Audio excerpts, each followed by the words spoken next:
Hello, this is Farhana. Welcome to my kitchen. আজকে আমি আপনাদের জন্য খুব মজাদার একটু ভিন্ন স্টাইলের এগ চিলি তৈরি করে দেখাবো। জি ভিউয়ার্স, আমরা অনেকেই beef chilli, chicken chilli Chinese রেস্টুরেন্টে যেয়ে খেয়ে থাকি। তো আজকে আমি আপনাদেরকে এগ চিলিটা করে দেখাবো। আশা করি আপনাদের ভালো লাগবে। সো চলুন দেখি কিভাবে এই ইজি রেসিপিটি তৈরি করতে হয়। এগ চিলি তৈরি করার জন্য প্রথমে 2 থেকে 3 টেবিল চামচ তেল দিয়ে দিতে হবে। জালটা কমিয়ে এর মধ্যে সামান্য একটু লবণ দিয়ে দিতে হবে, 1 চিমটির মতো।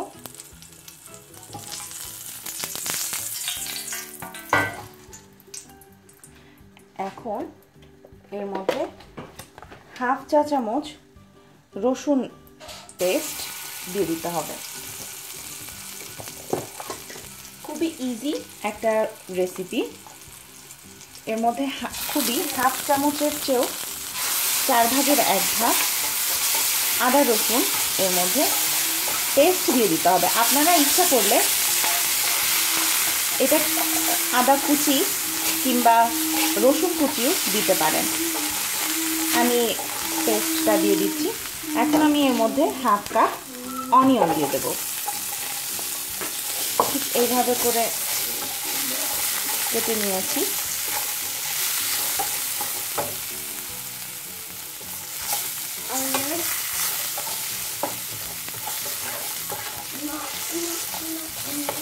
খুব বেশি একটা ভাজবো না, খুবই সামান্য ভাজবো, জাস্ট একটু সটে করে নিতে হবে। এখন আমি দিয়ে দিচ্ছি রেড ক্যাপসিকাম। রেড ক্যাপসিকামের সাথে আমি গ্রিন ক্যাপসিকাম নিয়েছি, সেটাও দিয়ে দিচ্ছি। একসাথে এটা একটু সটে করে নিতে হবে। এখন আমি এর ভেতরে দিয়ে দিচ্ছি 1 চা চামচের পরিমাণ ভিনেগার। ভিনেগারটা দিয়ে আবারও একটু নেড়ে দিতে হবে। এখন আমি এর মধ্যে দিয়ে দিচ্ছি 1 চা চামচ সয়া সস। দিয়ে দিচ্ছি তিনটা কাঁচামরিচ, মাঝখান দিয়ে ফেড়ে নিয়েছি যাতে ঝালটা অতটা না হয়। এগুলো দিয়ে একটু সবজিটাকে আধা সেদ্ধ করে নিতে হবে। ননস্টপ এভাবে নাড়তে হবে।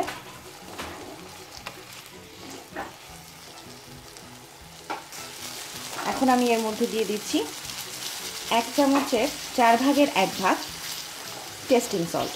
চাইনিজে যদিও আমরা টেস্টিং সল্টটা খেয়ে থাকি, যেহেতু এটা চিলি, এগ চিলি, সো একটু দিতেই হবে, তা না হলে অরিজিনাল যেই ফ্লেভারটা সেটা আসবে না। খুব অল্প আঁচে প্রথমে ভেজে তারপরে হাই হিটে এটাকে একটু ভেজে নিতে হবে। এখন আমি দিয়ে দিচ্ছি খুবই অল্প পরিমাণে পানি। সবজিটা সেদ্ধ হওয়ার মতো পানি দিয়ে দিচ্ছি, খুবই অল্প দিয়েছি, 1/4 কাপের মতো।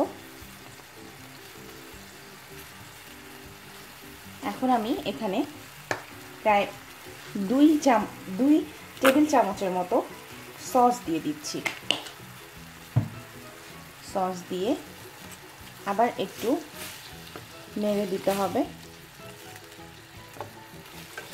এখানে কিন্তু এক্সট্রা কোনো মশলা দেখতে পাচ্ছেন আমি দিচ্ছি না, খুবই ইজি একটা রেসিপি। গোলমরিচের গুঁড়ো আপনারা দিতে পারেন, যেহেতু আমি কাঁচামরিচ দিয়েছি অনেক ঝাল, সো গোলমরিচ দিলে আরও ঝাল হয়ে যাবে, এর কারণে আমি গোলমরিচটা ইউজ করছি না। এখানে আমি খুবই সামান্য পরিমাণে জিরা, ক্রাশড জিরা দিয়ে দিলাম, ফ্লেভারটা খুব ভালো আসবে। ক্যাপসিকাম, অনিয়ন সব কিছুই আমার হাফ কাপ পরিমাণে নেয়া। এই পর্যায়ে আমি এখন হাফ চা চামচ চিনি দিয়ে দিচ্ছি। চিনি দিয়ে নেড়ে দিচ্ছি একটু, যেহেতু এটা সুইট, সো এর কারণে একটু চিনি দিয়ে দিচ্ছি। সবজিটা সেদ্ধ হয়ে গেছে, বেশি সেদ্ধ করব না, একটু কচকচা থাকবে। সেই পর্যায়ে আমি কর্নফ্লাওয়ার 1.5 চা চামচ গুলিয়ে রেখেছি, সেটা দিয়ে দেব।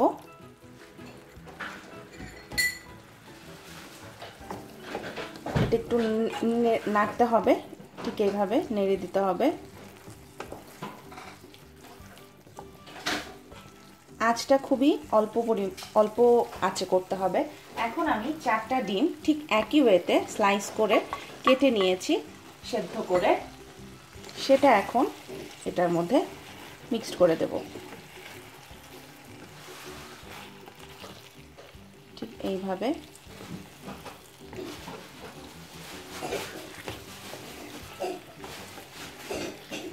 সো হয়ে গেল। সো ভিউয়ার্স, তৈরি হয়ে গেল আমার এগ চিলি। আশা করি আমার এই রেসিপিটি আপনাদের ভালো লেগেছে। আমরা তো সবসময় চিকেন চিলি, বিফ চিলি সব কিছুই খেয়ে থাকি, বাট এগ দিয়ে, ডিম দিয়ে আপনারা অবশ্যই ট্রাই করবেন, খুবই ডিলিশিয়াস হয়। আশা করি আমার রেসিপিটি আপনারা অবশ্যই বাসায় তৈরি করে রান্না করে খাবেন প্রিয়জনদেরকে নিয়ে, এবং আমার জন্য দোয়া করবেন। আরও সুন্দর সুন্দর রেসিপি যাতে আপনাদের জন্য আনতে পারি কিংবা করতে পারি, অবশ্যই দোয়া করবেন, এবং অবশ্যই আমার চ্যানেলটি সাবস্ক্রাইব করবেন। ধন্যবাদ।